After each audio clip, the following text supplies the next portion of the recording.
"You're fired. Leave now. You're done here." Brighton Walsh said it live on the investor call, right in front of everyone. No warning, no meeting, just a blowtorch to the throat while I was mid-sentence explaining our blockchain security protocols. I'm Jackson Rivers, by the way, 47 years old, and I've been building secure systems since before this kid knew what cryptocurrency was. I didn't flinch, didn't argue, just reached forward, closed the laptop, and walked to my kitchen window. Made myself a coffee while they scrambled on the other end of that call. Because here's what Brighton didn't know, what none of them knew. I'd been expecting this for weeks.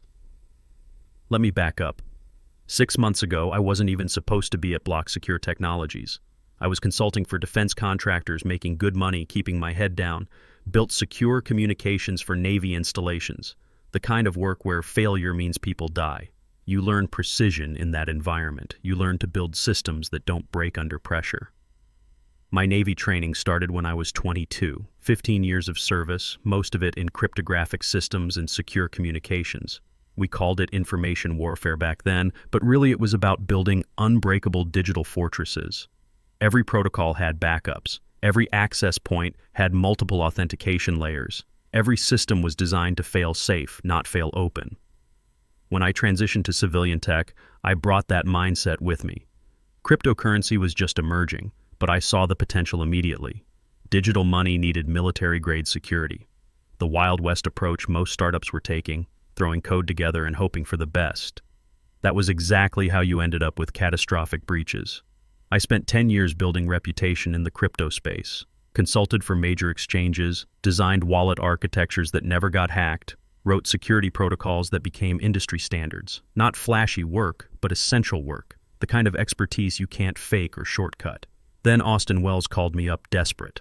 Block Secure was hemorrhaging users faster than a broken smart contract. Security breaches, regulatory violations, the whole mess. "Jackson, we need you," he said.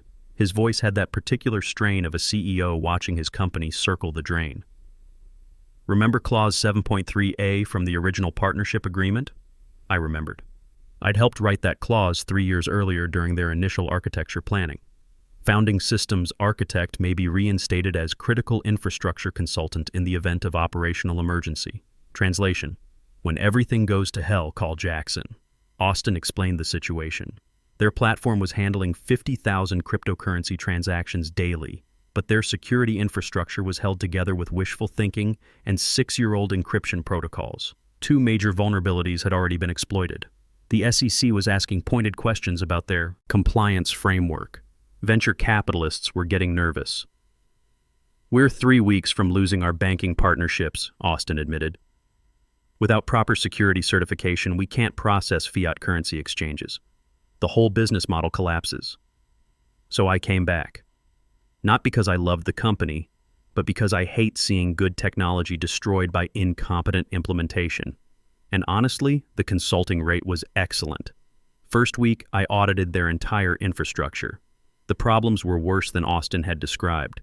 Their wallet system used single-signature protocols that any decent hacker could crack. Customer private keys were stored in plain-text databases. Their API endpoints had more holes than a training range target. I spent 2 months rebuilding everything. Implemented multi-signature wallet architecture where transactions required cryptographic approval from multiple sources. Built encrypted key management systems that segmented customer data across distributed nodes.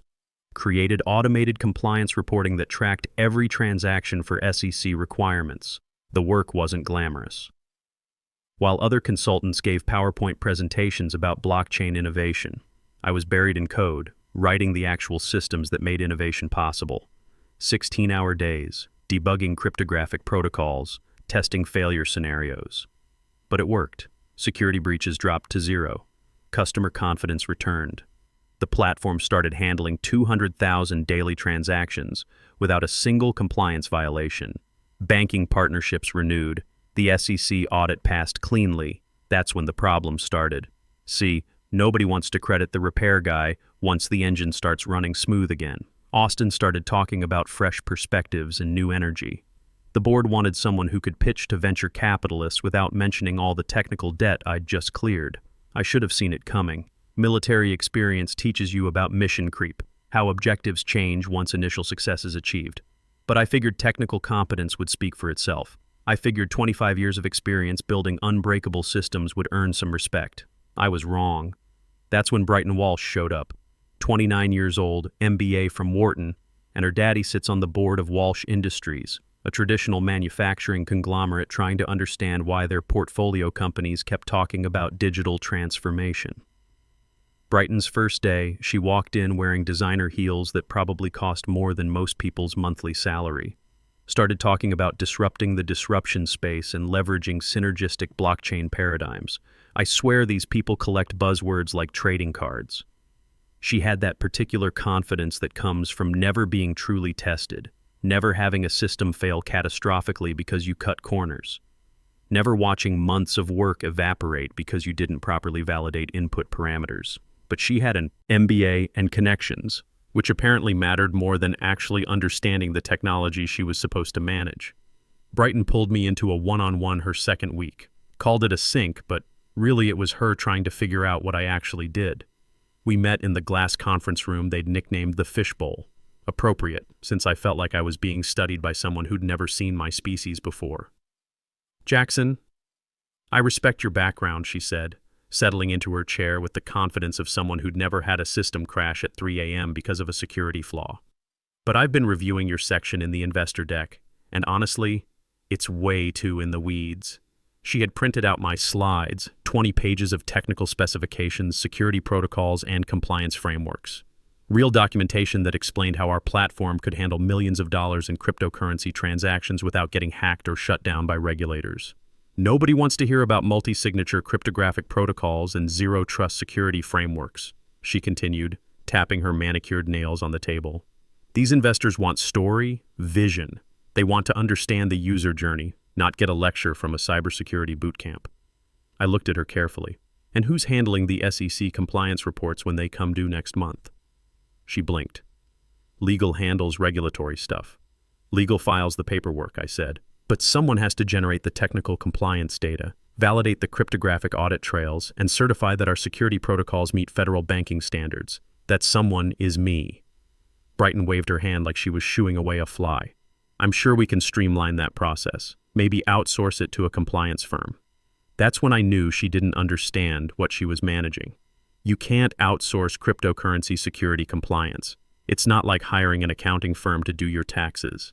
Every transaction, every encryption key, every access protocol has to be designed, implemented, and monitored by people who understand both the technology and the regulations intimately.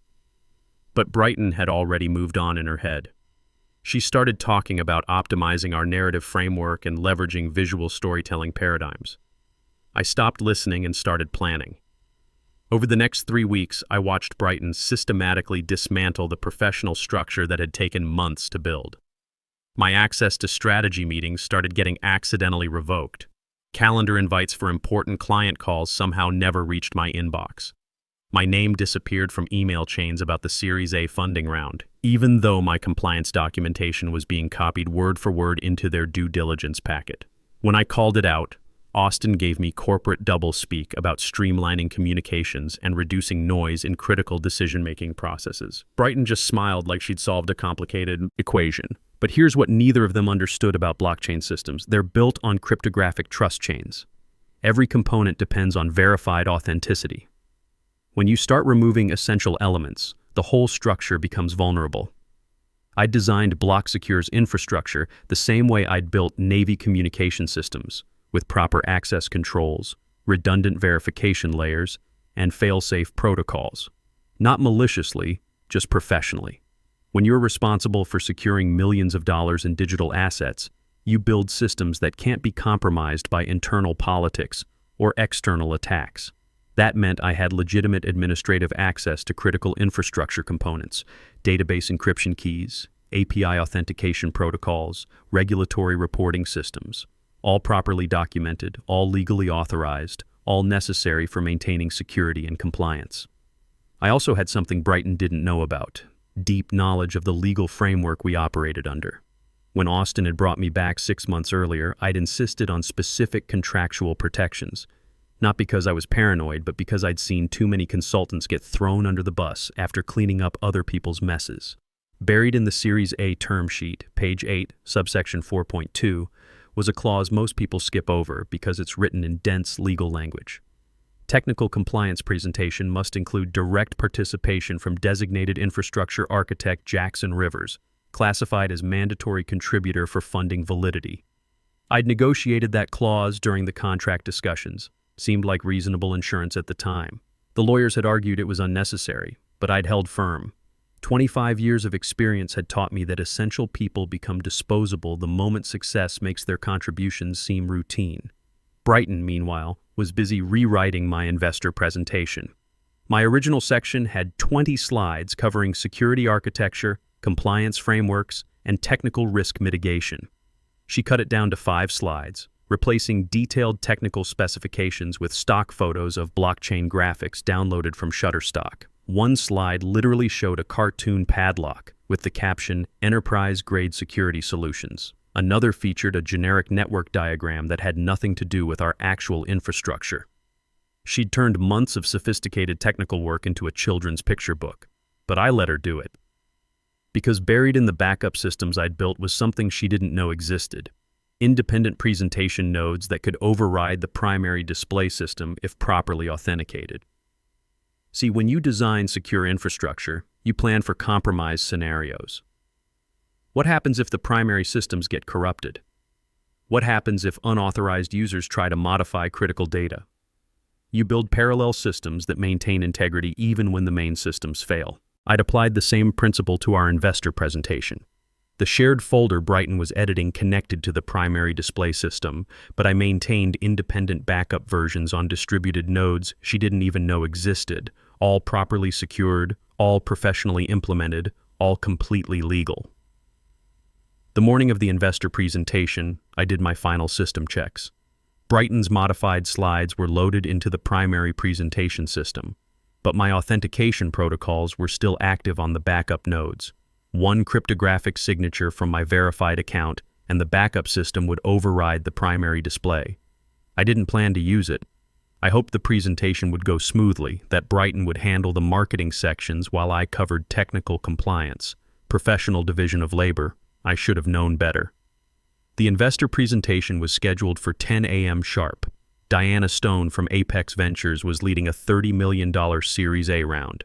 Serious money from serious people who'd built their fortune understanding the difference between genuine innovation and expensive nonsense. I'd researched Diana before the call.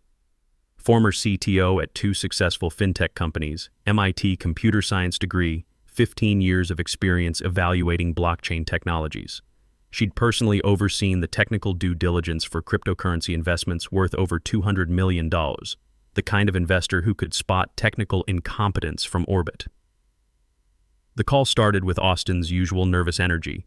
He bounced between buzzwords like hyperscale growth trajectories and market disruption dynamics, which basically meant we were processing more transactions than last quarter and hoped to keep growing. Diana sat there drinking coffee from a mug that said, "Show me the code," which should have been Brighton's first warning about what actually mattered to this investor. 3 other investors joined the call. Peninsula Capital, Sterling Ventures, and Blackstone Digital, all Tier 1 firms with technical expertise. These weren't marketing-focused investors who got excited about flashy presentations. They were engineers and former CTOs who'd made their money understanding complex technology. Austin handled the business overview competently enough. User growth metrics, revenue projections, market analysis, solid fundamentals that demonstrated we weren't just burning venture capital without generating actual value. Brighton sat quietly during this section, probably preparing her marketing pitch. Then Austin transitioned to product demonstration. Brighton Walsh, our VP of Product Strategy, will walk you through our platform capabilities and technical architecture. That's when Brighton came alive. She launched into a presentation that sounded like it was written by someone who'd learned about blockchain from Wikipedia articles and TED Talks. Phrases like revolutionary distributed ledger paradigms and synergistic cryptographic ecosystems filled the air like digital fog.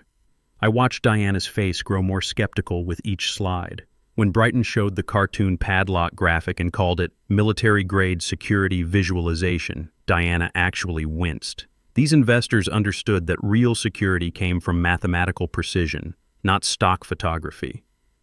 Brighton spent 15 minutes explaining how our user-centric transaction optimization framework created seamless cryptocurrency exchange experiences. What she was actually describing was a basic wallet interface that let people send and receive digital money, technology that had existed for over a decade. The questions started coming fast. What cryptographic protocols are you using for multi-signature validation? Diana asked. Brighton fumbled. We leverage industry-standard blockchain security methodologies.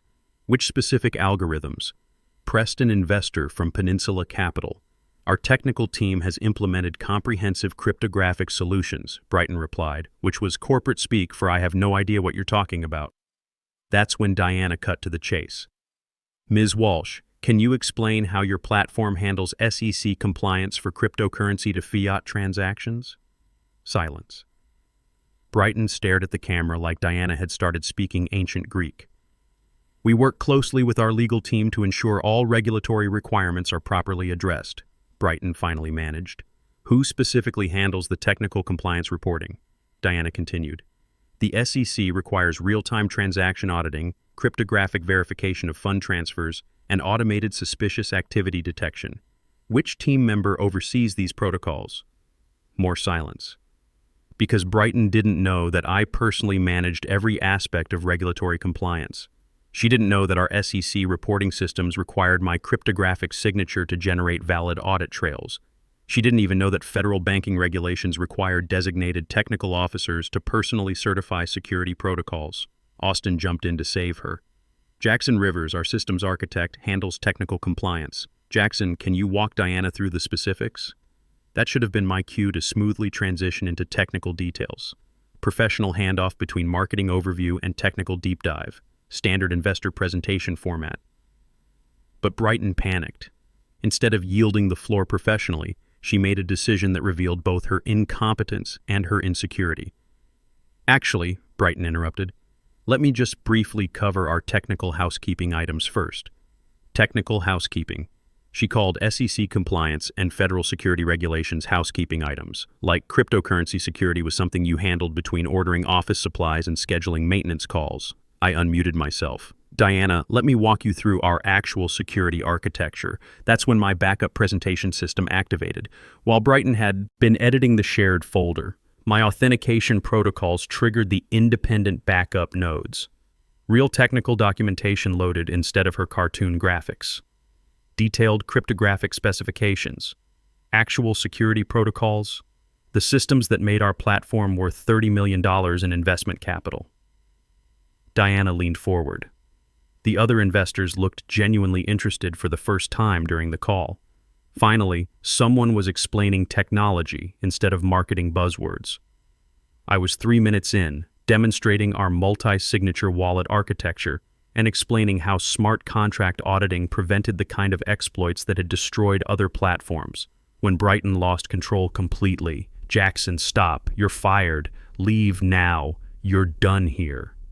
She said it right there on the call, in front of Diana Stone, in front of every investor. No build-up, no professional transition, just raw panic disguised as executive authority. The silence that followed wasn't confusion. It was the sound of a $30 million investment evaporating in real time. I didn't argue, didn't make a scene, just reached forward, closed the laptop, and walked to my kitchen window. Made myself a coffee while they scrambled to understand what had just happened. Because here's what Brighton didn't realize, what none of them realized. I hadn't just been preparing technical presentations. I'd been preparing for exactly this moment. 25 years of experience had taught me that essential people become disposable the moment their contributions seem routine. But I'd also learned that truly essential people can't be disposed of without destroying the systems they built. Brighton had just fired the only person who could legally authorize their SEC compliance reporting, validate their security protocols, and maintain their federal banking certifications. She'd just killed the deal she was supposed to be selling. I sent one text to my lawyer while the coffee brewed. Execute clause 9.1b. No emoji, no explanation. He'd know what it meant.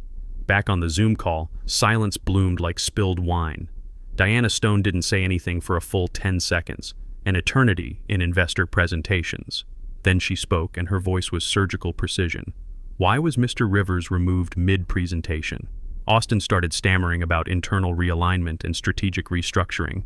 Corporate doublespeak, for we have no idea what just happened. Brighton jumped in with something about having everything covered internally, which was like claiming you could perform brain surgery after watching a YouTube video. Diana cut her off. Clause 4.2. Funding is contingent on Jackson Rivers' active participation in technical compliance through Series A, close. She paused, and I could hear papers rustling. Who authorized this termination? Nobody answered because nobody had authorized anything. Brighton had panicked and pulled the trigger on a loaded gun she didn't know was aimed at her own foot. The Peninsula Capital investor unmuted himself. Are we to understand that the technical compliance officer has been removed during due diligence proceedings? More silence. Because that's exactly what had happened, and everyone on that call understood the implications, except Brighton. What followed wasn't drama. It was mathematics. Diana's legal team sent an email at 11:17 a.m. One line: confirm Jackson Rivers' current status by 5 p.m. or funding is suspended.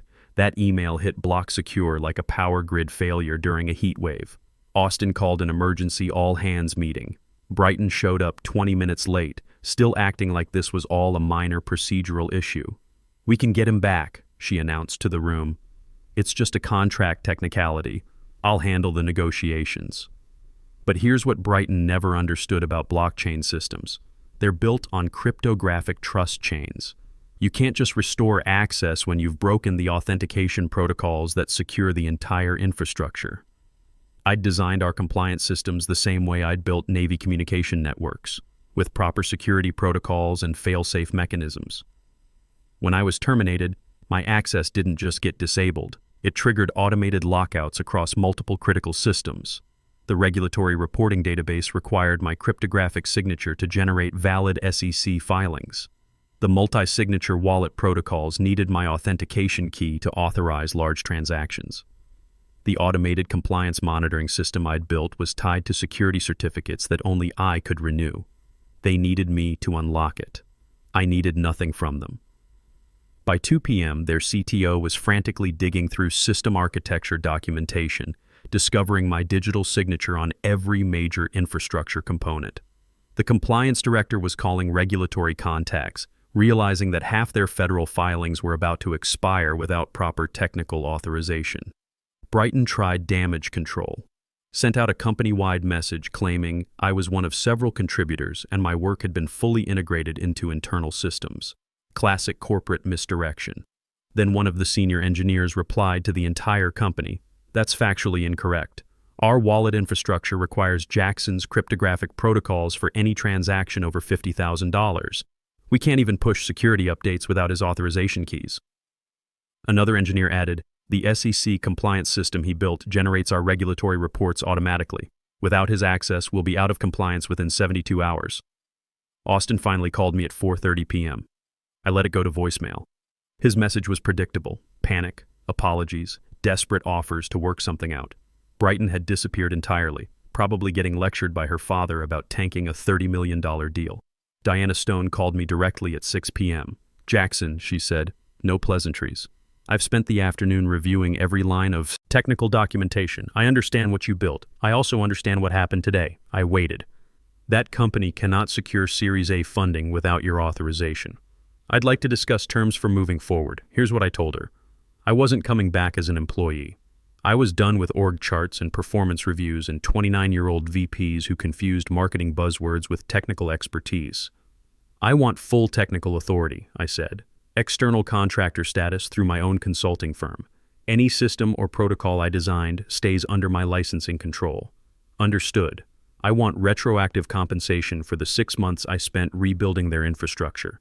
Triple my original consulting rate plus equity participation. Done. And Brighton Walsh is gone. She's a security liability who doesn't understand the technology she's supposedly managing. Diana didn't hesitate. Ms. Walsh submitted her resignation this afternoon, effective immediately. The new contract arrived in my inbox at 8 p.m.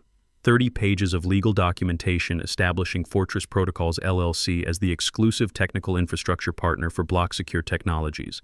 They got their funding. I got control. I never went back to their office. Didn't need to. My systems were distributed across multiple secure nodes, my authority was contractual, and my expertise was finally priced correctly. The press release came out Tuesday morning. Leadership restructure and technical advisory realignment. Corporate euphemisms for we fired the wrong person and almost destroyed everything. Austin quietly stepped down as CEO 2 weeks later. Diana's firm installed interim leadership that actually understood cryptocurrency regulations. Brighton's LinkedIn profile vanished completely. Industry rumors suggested her father wasn't pleased about the near miss with $30 million. Now I work from my home office overlooking Lake Austin. No commute, no meetings unless they involve actual technical decisions. Every system deployment requires my approval. Every compliance filing needs my digital signature. They don't say my name in company communications anymore. Just external infrastructure partner or licensed systems architect, which suits me perfectly. I'm not there to be their employee. I'm there to be essential. The cryptocurrency industry learned something that day. Technical competence isn't disposable decoration. When you build the foundation, you control the structure. Brighton Walsh learned it too, wherever she is now.